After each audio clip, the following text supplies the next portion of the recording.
Jacobson? Jacobson.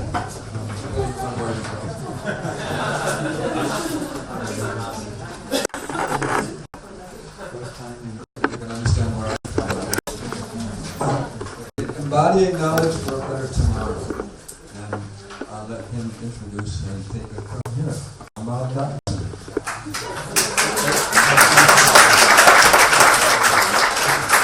you very much. First, I just really want to thank the organizers of this conference for inviting me to this ridiculously gorgeous location to be able to share some of all of this with you. Is this mic working? Yeah. Have it close to me like that? Yeah.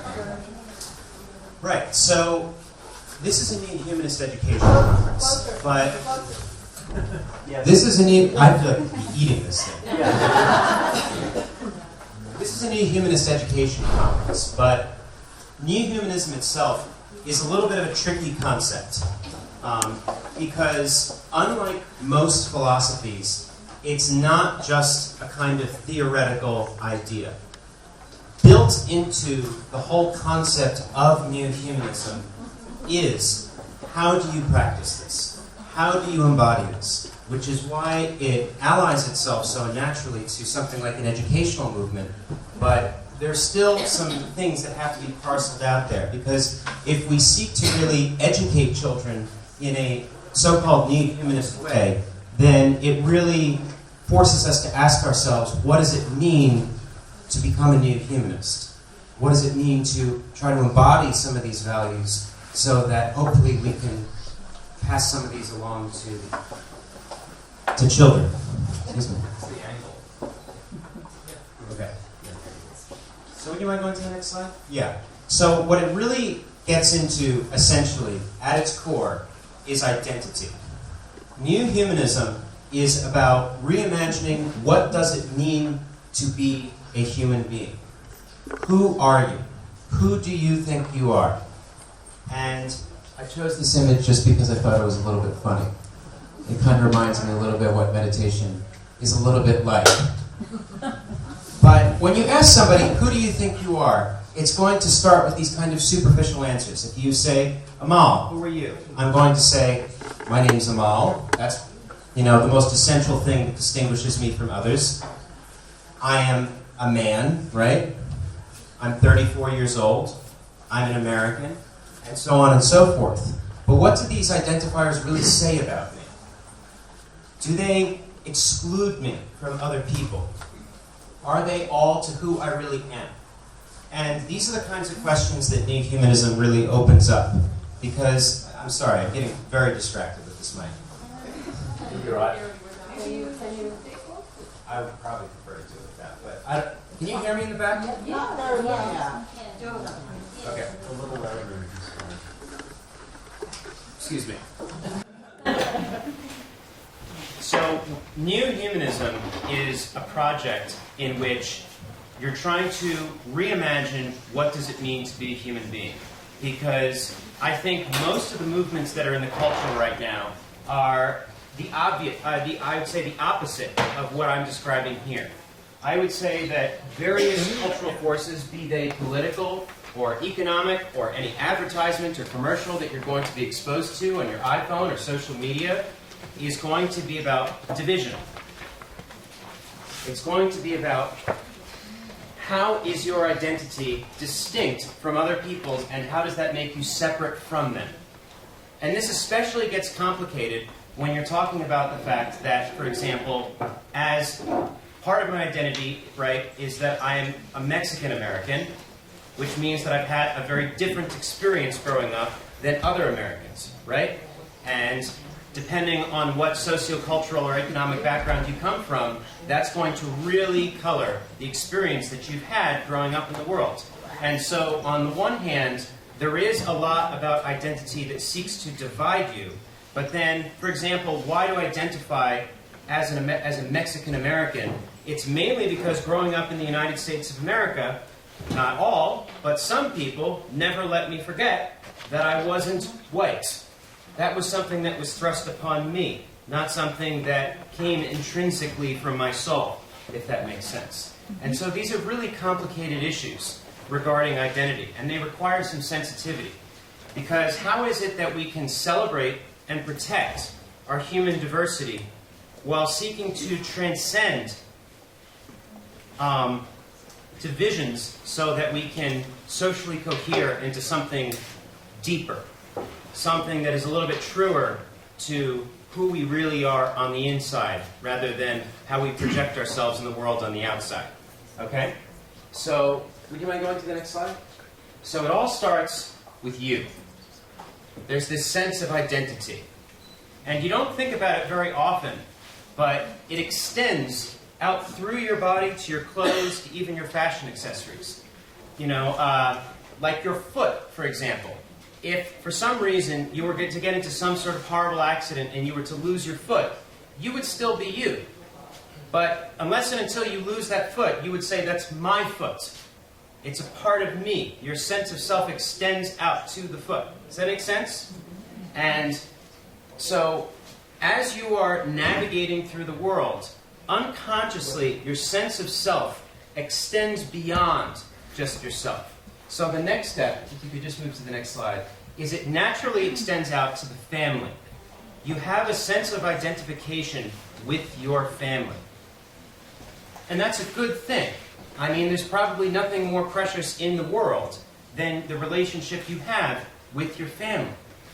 So then, the question is, what's wrong with that? There's nothing wrong with your sense of self extending as far as your family. But then let me put it to you another way. What if you meet somebody and you want to engage them in some sort of larger movement, I'm part of this new humanist education movement, we're trying to spread these real universal values around the world, and you get an answer something like, I'm just here to take care of me and my own.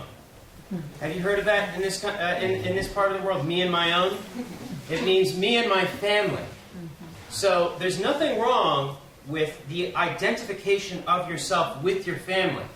But if it stops there, that's the problem. The problem isn't so much the love that you have. The problem isn't so much the identity. The problem is, where is the boundary of your love? Where is the boundary of your identity? And if it stops at any particular point, any point at all, then you're part of this new humanist project. It's not over. And the beauty of that, and the difficulty of that, is that it's never over. New humanism is a project that requires a lifetime of practice. It's never really over. Because, as much as I try to tell myself, I'm this, I'm that, and the other thing, I'm a new humanist, right? That's as some sort of identifier. I've studied this my entire life. I'm a teacher in a new humanist school. I've been meditating for X amount of years, right? I'm still so identified with very narrow ideas regarding who I am. I'm very narrowly identified to my nationality. I'm very narrowly identified, with my cisgender status, or whatever you want to call it. Right? And it's not so much that makes me some sort of bad new humanist, but the key is being conscious of where my limitations are and consciously trying to push them, pushing that envelope, trying to go deeper. Who am I really? Is this all who I am? Can I go deeper than that? Like, for example, my name's Amal. I'm an American. Does my identity go deeper than being American? I would say so, otherwise I wouldn't be here. I wouldn't be able to engage with all of you. I'm a man. Does my identity go deeper than that? I'm a straight man. I would say that my identity goes much deeper than my sexual orientation, much deeper than my gender. Otherwise I wouldn't be able to have such meaningful relationships with people whose lifestyles and whose genders are very different from mine. But then how much deeper can we go? I am a human being. Is that all I am? Is that all I am really? Does my identity go deeper than that? These are the kinds of questions that new humanism demands of us. So let's move on, if that's okay. Thank you. So P.R. Sarkar, who is the propounder of new humanism, he really delineates two essential sentiments, which are kind of the ways in which our human emotion and love and identity expand beyond ourselves. And the first one he delineates is geosentiment. So geosentiment has to do with your innate and very natural attachment to the land that you grew up on. Okay? So geosentiment is, it's pretty natural, I would say, for most of us to have an attachment to our homeland, to where we grew up. You know, I do have a certain pride as a New Yorker. You know, even in the United States, wherever I go, you know, I can't wait to tell people that I'm a New Yorker, mainly because it bothers them. One of these really amazing ironies that I've learned traveling around the United States, because in the United States, New Yorkers are renowned for their rudeness, right? And so I'll go to some place like Kansas, and this has happened. You know, and I'll be like, oh, I love it here, it's so beautiful, I just went biking in the Flint Hills, and they're happy, they're like, oh, that's nice, where are you from? And I say, oh, I'm New York, and they're like, oh, I'm New York, I hear you're all really rude. Yeah, exactly. For some reason, it's okay, you know, where I come from is the only place in the world where it's okay to be like, oh, your place sucks. But I do carry a certain amount of attachment regarding that. I think it's a big part of who I am. It's a part of my identity. It's informed my consciousness. And I like that. And there's nothing wrong with that in New Humanism. Again, the problem isn't so much that you have an identity that extends out and includes things like your family, like your gender or your sexual orientation or your homeland. The problem is, where does it stop? Does it stop? You know? There are many situations in the world that I don't have to go too deeply into because they're kind of these powder kegs in which if you look at the root cause, it's because you have 2 or 3 or 4 groups that are completely guided by this geosentiment. Okay? It's all about, this is my land. I'm entitled to this land. This land was promised to me.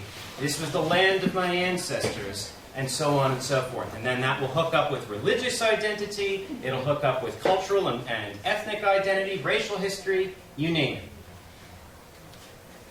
And so, if we could just move on. The next one, which is much subtler, is sociosentiment. Okay, sociosentiment is your identity extends out beyond yourself, beyond your family, beyond the place that you grew up, and eventually connects with a social identity, right?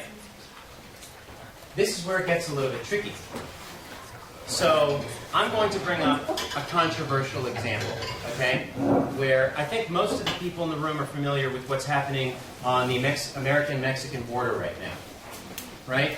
And regardless what your feelings are about immigration policy, which I don't need to get into here, there is a lot of moral horror that's being brought up, seeing the conditions in which these refugees are being housed right now. You know, the reports that are coming out of there are pretty horrible. The United States government just did an Inspector General report that basically called the situation on the border a human rights crisis. And it's extraordinary. But I turned on the TV, and I saw a clip, and there was a newscaster who said, regardless of how they're being treated there at the border, it's not our children who are being locked up here. And I asked this question, who's we? Who is our? Who are our children? And this is where you begin to see the shadow of socio-sentiment kind of rear its ugly head.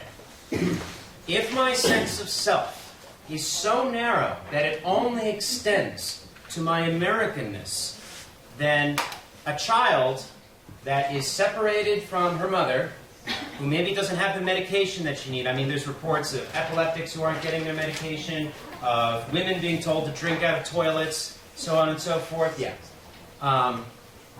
If my sense of self only extends that far, then I'm going to very easily rationalize everything that I see. Because not only is my identity associated with my Americanness, but in this case, almost certainly that person's identity is associated exclusively with their political party. Their political party is their tribe, it's their team, and it doesn't matter what their team is doing, they're against the other team, and the other team is bad, they're evil, and therefore you oppose anything that they do.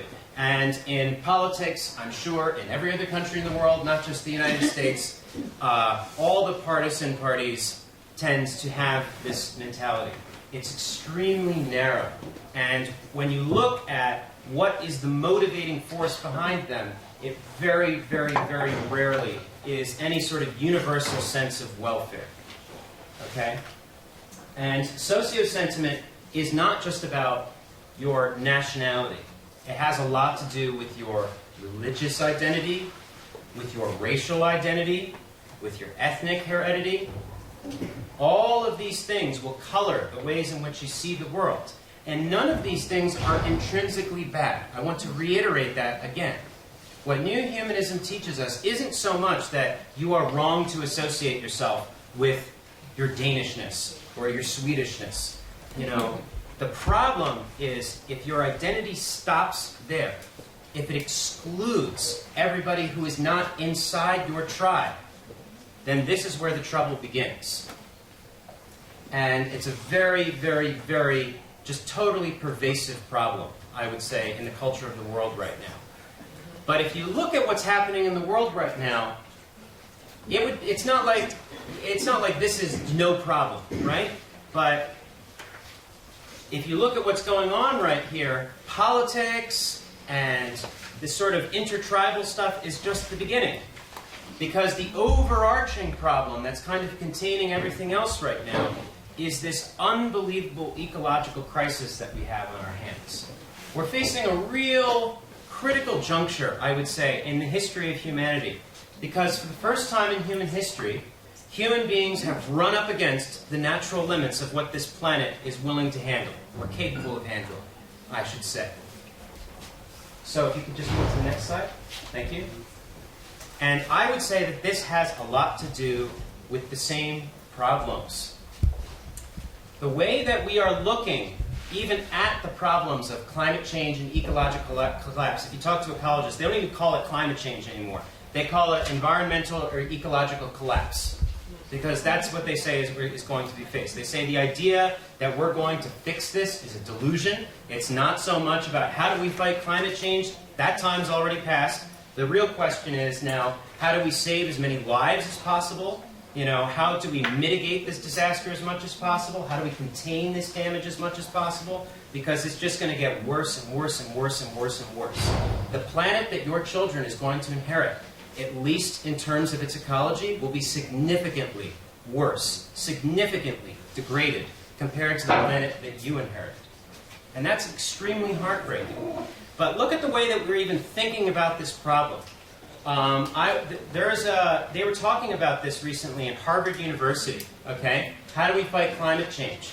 And the main solution that they're pushing right now, and I swear to God, I'm not making this up, you can look this up, is they are thinking of putting some sort of iron sulfide in the ionosphere so they can dim the sun. They would rather fight the sun than fight the defects of capitalism. Okay, this is the worldview. It's so entrenched that that seems easier. It seems easier to just dim the sun than to change anything about the way in which we are operating on this planet here. And I know last time I gave a workshop, I mentioned this and people kind of freaked out. This is not some imminent thing that's happening. You don't need to organize yourselves. I'm using it as an example of the kind of backwardness of the worldview. And this backwardness is what I would call anthropocentrism, which is a very fancy word for the worldview is completely human-centric.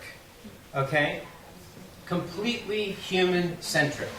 And this is where we run up against, humanism in general.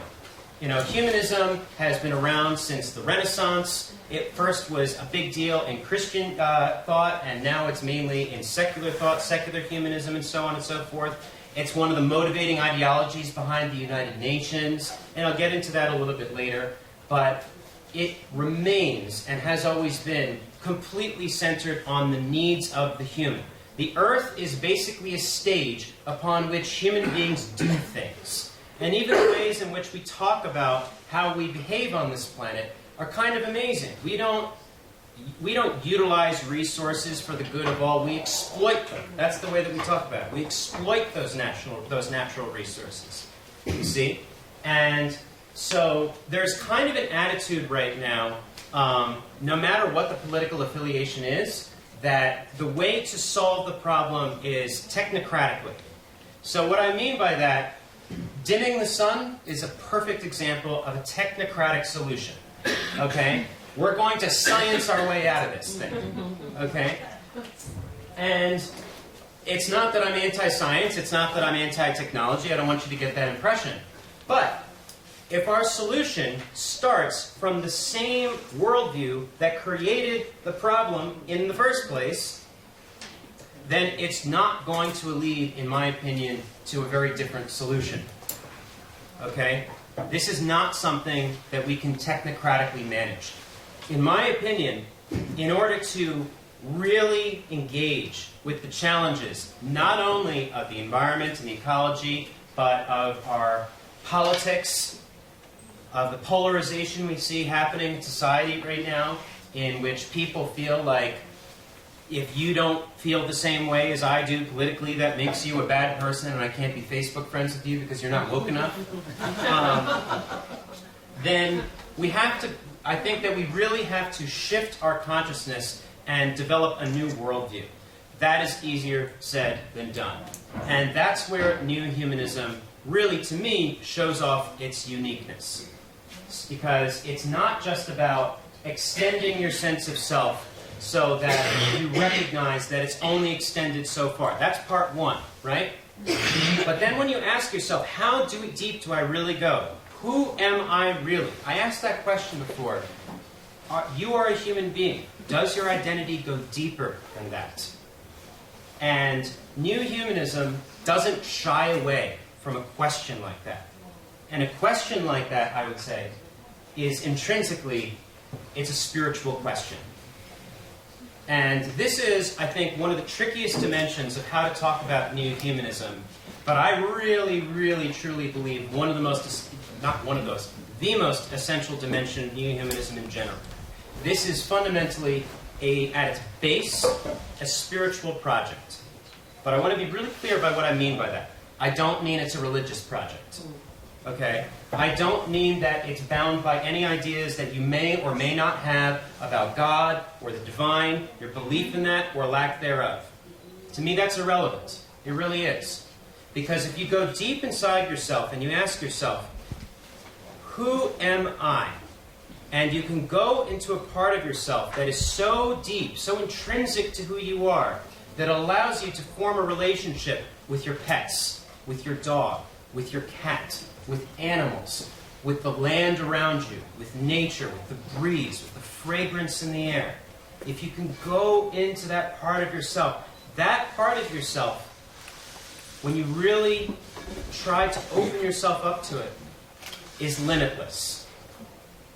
And that limitless part of yourself, what can you call it, if not spiritual? And that's mainly what I'm talking about here.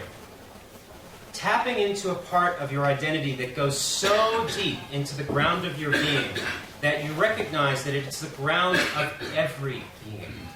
It's universal. Until you recognize a universal affinity for everything around you. You see things that are happening, for example, at the border crisis that I was talking about before. There are many problems to this. There's political problems, there's problems of policy, but if there's one problem that I see as the most essential, at the absolute rudiment of it, is that the people who are creating and enforcing these policies do not recognize themselves in the people that they are doing this to. They don't see themselves in the child and the mother that are screaming and crying and requiring help and care. They've got so much political ideology plastered on top that they're blocking themselves off from that part of themselves. They say, that person is different than me. And the proof that they're different than me is, and then they'll come up with some rationalization. They broke laws that they shouldn't have broken, and so on and so forth. But if you recognized yourself in the child, you would recognize not only is that my child, but that child is me. That child is me. That's the Neohumanist way of looking at this. recognizing yourself in the other, recognizing others within yourself. Recognizing that the world around you is a kind of mirror, and recognizing that your impact goes much deeper than you might realize. And that's a spiritual project. If you can move on. Thank you. And so that's why I say that spirituality and devotion are what I would call the engine of Neohumanism. So Neohumanism, I started off by talking about how Neohumanism is more than just a philosophy. This is part of what I mean. Because if you're able to recognize a dimension of yourself that I'm calling spiritual, if the word spiritual bothers you, pick another word. Doesn't matter to me, right? But if you recognize that there's a dimension of yourself that goes deeper than these sorts of very superficial boundaries, right? Then it's about tapping into that part of yourself and allowing that to be the engine for what I would call a heart-centered practice. At the core of what it means to be a new humanist is about tapping into this devotional part of yourself. You know, because if you come to help others, not from a place of politics or ethnic or national identity, but from a place in which you fundamentally recognize yourself in the other. And I think most of us already do this unconsciously in situations all the time. Anytime you come from that part of yourself, that deepest part of yourself, the action that you are offering, it's devotional. It's a devotional action. And that devotion is something sustainable. The reason why I consider that important is because most philosophies, if you look at the gap between theory and practice, right, there's a tremendous one. And part of the reason why there's just this tremendous gap is because there's a fundamental difficulty in embodying the ideas. How do you make them real? Okay? And so, for example, if you read the book that P.R. Sarkar wrote, in which he invented humanism, the liberation of intellect, he first analyzes humanism in general, right? And he says, what's the problem here? And if you talk to a lot of new humanists, they'll tell you something like, well, the humanism doesn't extend so far as to include plants and animals. Sure, but that's not actually what he cites as the main problem. The main problem that he cites is that these philosophies, like humanism, are devoid of what he calls a perennial source of inspiration. So, perennial source of inspiration. What does that mean? What that means is that a philosophy is nice in theory, but if you look at the way you then adopt it, it's mainly kind of just, it's almost like a fashion accessory. It's aesthetic. It's like, I'm a meditator, and that makes me different than you.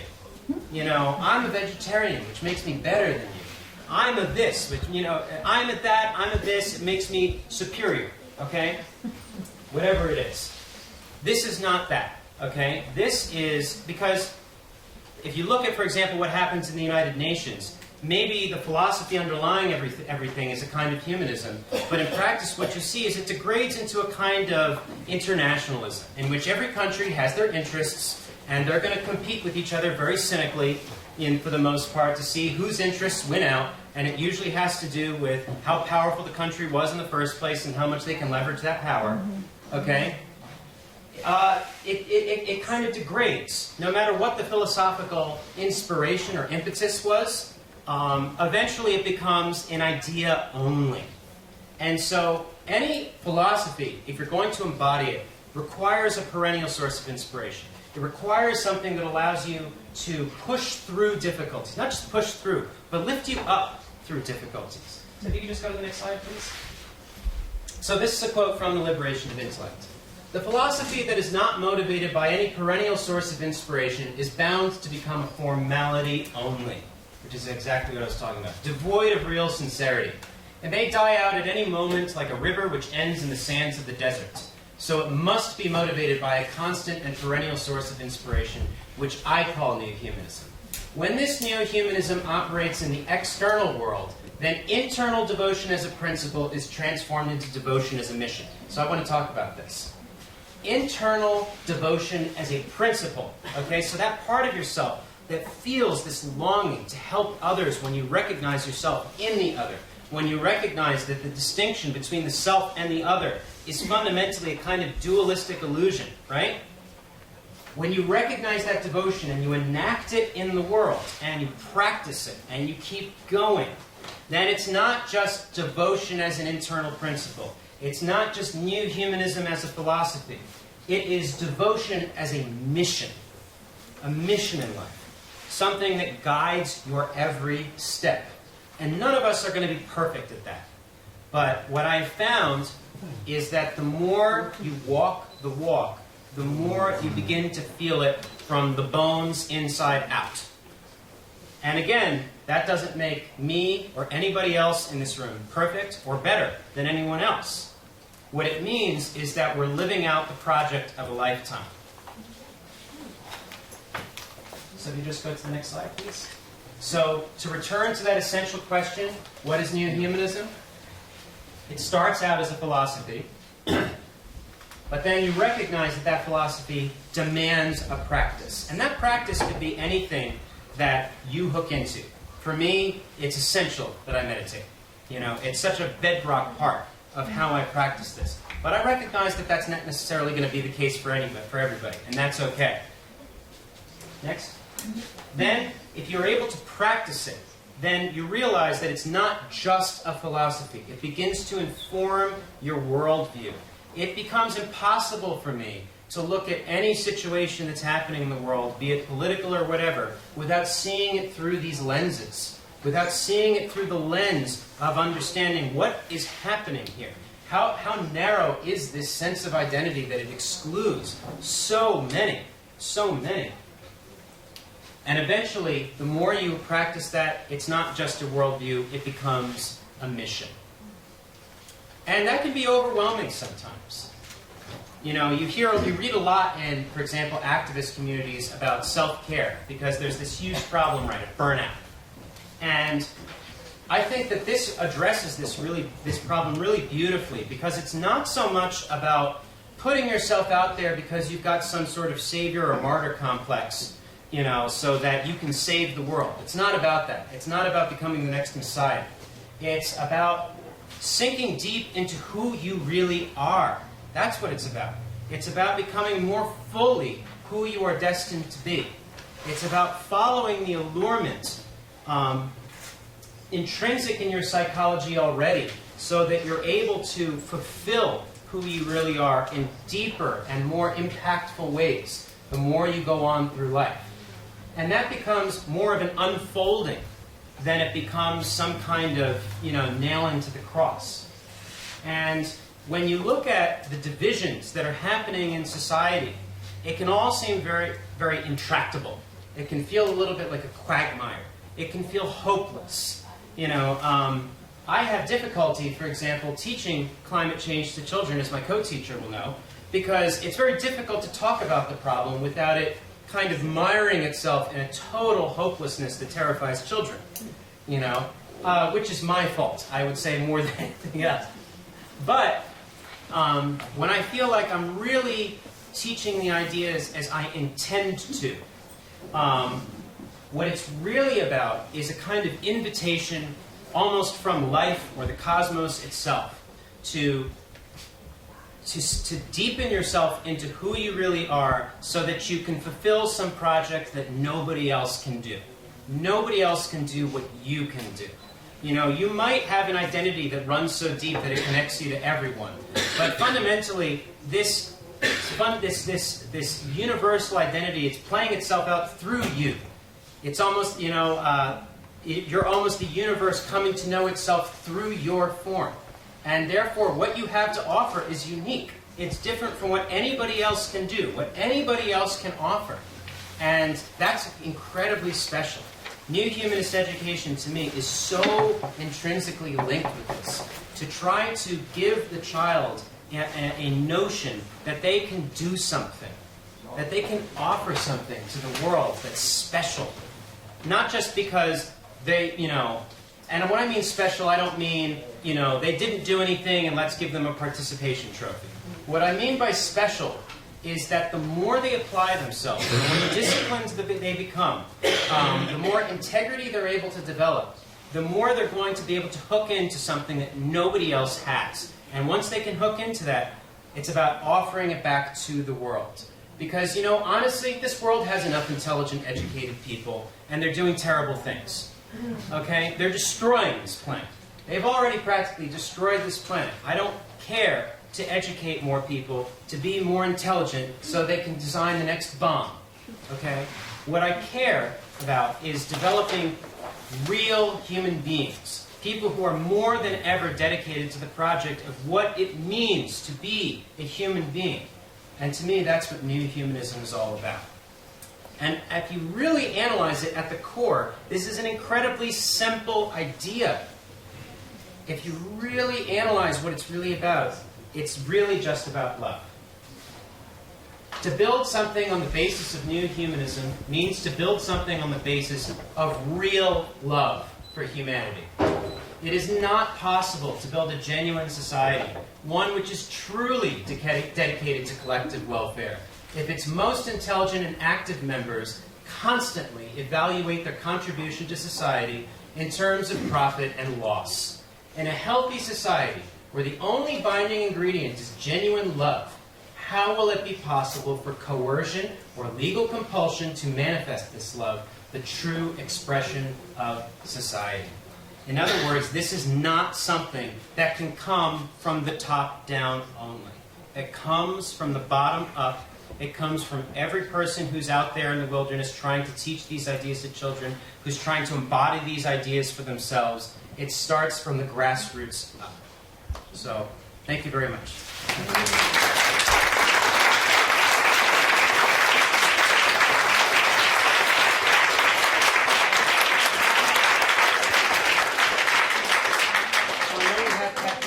I don't want to go into her time, but we've got a couple of minutes here for any questions if anyone's got them. Yes? So, as you were talking, And I've got mics if someone needs them. Be sure you're eating. as you were talking about how people don't see themselves in others, and that leads to exploitation, it occurred to me in all the examples that you gave that there's a further step, which is that when you identify with a social group, you justify what you do to other people because it helps your group. Exactly. So it's that one step further that I matter what I do too because my group is what counts. Yeah, and I see that especially in political infighting, because to me that's where it tends to get the most insane. It doesn't matter what my party is doing because the other team is evil. Therefore, anything that my team does requires justification. And everything becomes about confirmation bias. You enter into... Us first. Yeah, it's us first, therefore I get my news from us. I don't trust it unless it comes from us, and everything else is fake. And I'm going to question the sincerity and the humanity of the person who disagrees with me. So Dee Dee had her hand up, and then Deborah over here. Yeah, you gave a grim picture, of how the planet's future. So what do you see?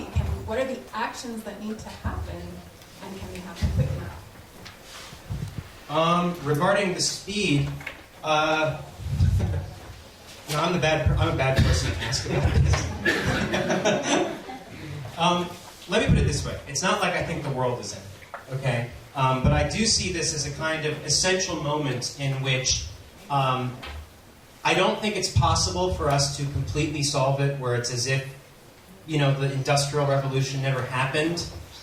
I don't think that's possible, but I think that the world that we can build out of this crisis is much better and much more human than anything that's come before it. I really do believe that.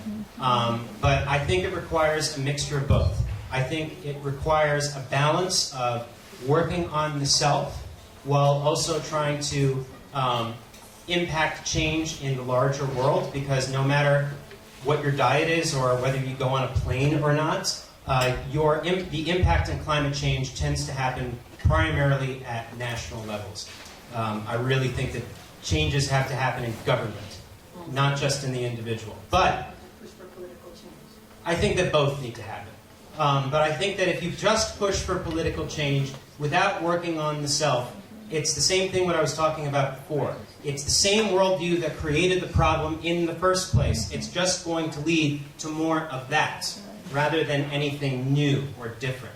And so I don't want to get too into the weeds about what policies specifically, mainly because that's, I feel like, where maybe people in this room might disagree with me, and it'll turn into a conversation about that. The principle is where I think is the most important in general, and that's where I'm starting. Does that make any sense?